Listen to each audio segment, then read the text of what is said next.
آداب عرض ہے، میں ہوں شیخو۔ آج کی بلاگر بیٹھک میں آغا شورش کشمیری کی کتاب اس بازار سے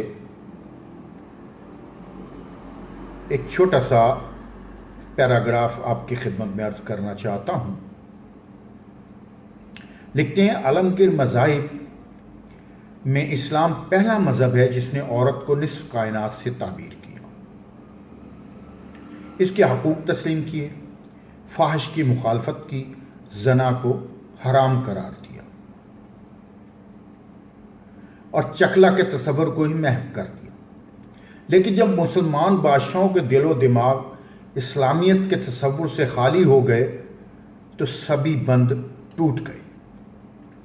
ایک عجیب سی حقیقت ہے کہ ایشیا کے اسلامی ممالک میں کعبگی کو مسلمان بادشاہوں نے پروان ہی نہیں چڑھایا، بلکہ اس کی کاروباری کعبہ میں بعض دلچسپ پیوند بھی لگا دیے گئے، اور یہ صورتحال ظاہر کرتی ہے کہ عورت بازار فحش کی جس منزل سے بھی گزری ہے، اس کے ذمہ دار مرد ہیں، اور صرف مرد نے عورت کو کھلانا سمجھا، چنانچہ مرد کی نفسی خواہشات کے غلبہ کا نام ہی فحاشی ہے۔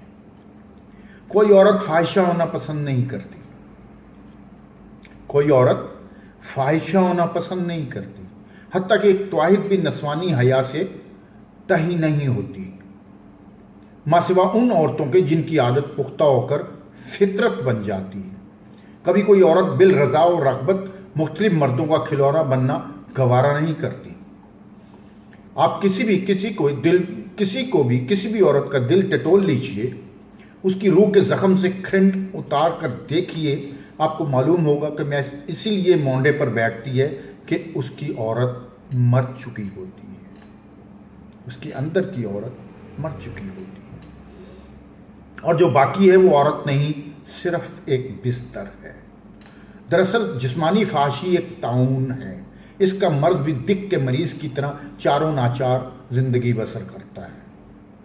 جن حکماں نے کعبگی کو کہ انسداد کی تحریکوں کا جائزہ لیا ہے، ان کو خیال ہے کہ کعبگی ناگزیر معیشت ہونے کے باوجود ایک مفید ادارہ ہے جو معزز گھرانوں کی عفت و عصمت کا پشتیبان ہے۔ ایک فلسفی شاعر کا قول ہے، بلزاک لکھتا ہے، طوائف خود کو جمہوریت پر قربان کر دیتی ہے اور اپنے جسم کو معزز خاندانوں کا پشتیبان بنا دیتی ہے۔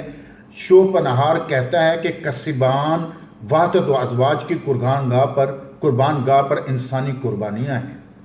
لیگی نے تاریخ اخلاق یورپ میں کسیبوں کو بے شمار خاندانوں کی پارسائی اور نگہبانی کا بڑا بوجھ طوائف کے کاندھوں پر قرار دیا ہے۔ ضروری نہیں کہ ہم راویوں کے ان باتوں سے اتفاق کریں۔ ان کے مصنف غالباً سماج کے معاشی تعلقات پر غور نہیں کرتے ہوں گے، حالانکہ جتنی خرابی ہے وہ طبقاتی ہے، اور طبقاتی ملکوں ہی کے فکر و عمل نے طوائف کا ناگزیر معیشت قرار دیا ہے۔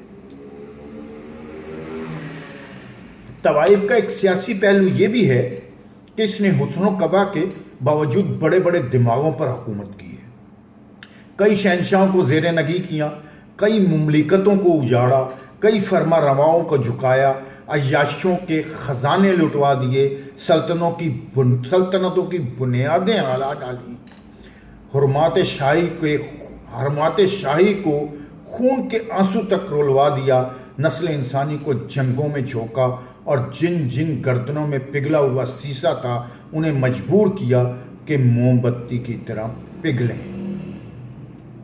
چنانچہ یورپ اور ایشیا کے اوراق تاریخ کا ایک بڑا حصہ ان کے اذکار و اشغال سے پر ہے۔